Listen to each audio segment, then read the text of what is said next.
Morning, praise Lord. Welcome to this video.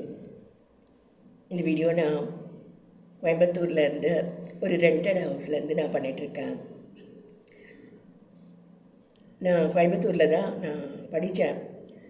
UG PG இன்ஜினியரிங்கில் நான் படித்தேன். எப்போவுமே என்னுடைய பேச்சு எல்லாம் ரொம்ப இன்ட்ரெஸ்டிங்காகவும் ஜாலியாகவும் இருக்கும். அதனால் நிறைய பேர் அதை ரெக்கார்டு கூட பண்ணி வச்சுருக்காங்க. இப்பயும் அது ரெக்கார்டு தான் ஆகுது.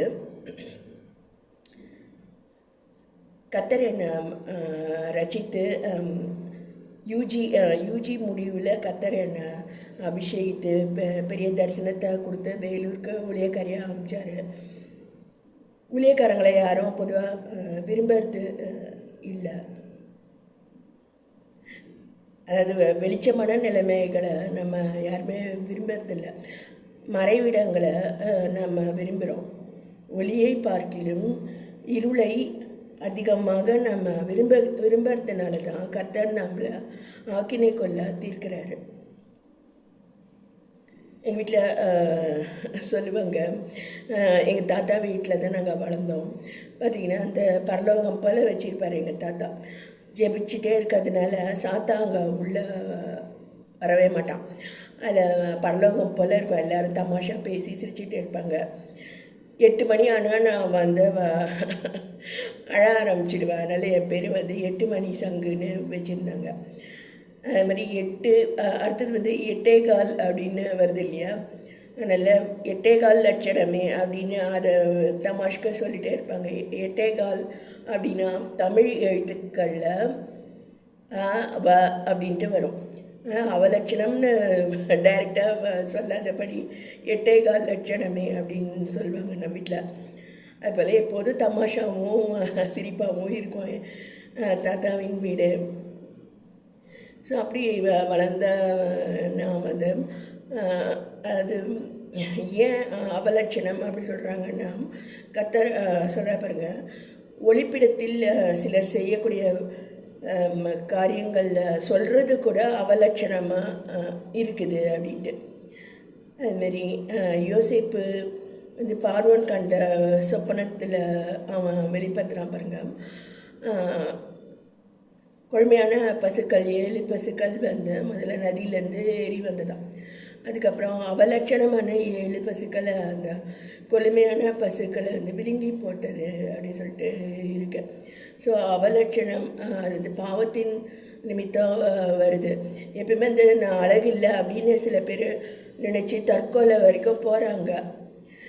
கவிஞர் வைரமுத்து தான் சொல்வார், பன்னீர் போல வாசம் வேண்டாம், பனித்துளி போல சுத்தம் போதுமே அப்படின்ட்டு சொல்வாங்க. அதுபோல் நம்முடைய பாவத்தின் நிமித்தம் அசுத்தமாகவும் மன உளைச்சல் நிமித்தம் சிரிப்பு கூட இல்லாமையும் நம்ம ஜீவிக்கிறதுனால தான் நம்ம வந்து உலக மக்களுக்கு அவலட்சணமாக 8:15 லட்சணமாக நம்ம தெரிகிறோம். அது இந்த ஊரில் வந்து நான் கற்றுக்கொண்ட முக்கியமான பாடம். 16 வயசில் நான் இந்த ஊருக்கு வந்தேன். அப்போது இருந்து நான் பல புதிய பாடங்களை கற்றுக்கொண்டது இது முதல் பாடம். ஏன் சிலர் வந்து 8:15 லட்சணமாக இருக்கிறாங்க அப்படின்னு. இன்றைக்கி பார்த்திங்கன்னா எங்கள் சபையில் கப்புள்ஸ் மீட்டுன்னு நேற்று இப்போ நடத்தி அதை ஃபோட்டோஸ் எல்லாம் ஃபேஸ்புக்கில் போட்டிருக்காங்க. அண்டு என்னுடைய கணவர் பார்த்திங்கன்னா வந்து எனக்கு சோறு போடுறத வந்து செலவாக நினைக்கக்கூடிய ஒரு நபர். சிக்கன பக்கு அவரை கடிச்சிட்டு இருந்தது. நான் வந்து ஏதோ அவருக்கு சம்பாதிச்சு கொடுத்து தான் அவர் வந்து சாப்பிட்ணுன்ற மாரி அவர் இல்லை பொய் பக்கு வேறு அவரை கடிச்சிருந்தது. அதனால் நாங்கள் கப்பலில் என்றைக்குமே நான் இருந்தது கிடையாது. ஆனால் இது ஒரு ஷோங்கிறதுனால நான் அதை ரொம்ப யோசிக்கிறது இல்லை நம்ம கப்பலில் இல்லையே அப்படி இப்படின்ட்டு நான் மன உளைச்சல் கொண்டேன்னா வந்து நான் வந்து 8:15 லட்சணமாக நான் இருப்பேன். இந்த மாதிரி ஒரு நல்ல ஆடைகள் ஒரு இது கற்பனையாக நான் டிவியில் பார்த்து இந்த டிசைன்லாம் நான் எடுத்து நான் ரெடி பண்ணேன். அதுமாதிரி செலவு பண்ணக்கூடிய ஆட்கள் இல்லை என்னுடைய இன்லாஸ் வீட்டார். அது போல் சிக்கனை பக்கு பிடிச்சவங்க கத்தர் என்ன இதெல்லாம் விடுதலையாக்கி இன்றைக்கி காலையிலேருந்து நான் நல்ல சாப்பாடு இங்கே சாப்பிட்டுட்டு இருக்கிறேன். சாம்பார் வச்சிருக்கிறேன். இங்கே வந்து பெரிய அளவில் கேட்ஜெட்ஸ்லாம் இல்லை, ஃப்ரிட்ஜோ அதெல்லாம் இல்லை. இருந்தால் கூட எலக்ட்ரிக் ஸ்டவ் தான் இருக்குது. இருந்தால் கூட நான் நல்லபடியாக கத்தர் எனக்கு கொடுத்த கிருபை நிமித்தம் நல்லபடியாக சமையல் பண்ணவும்,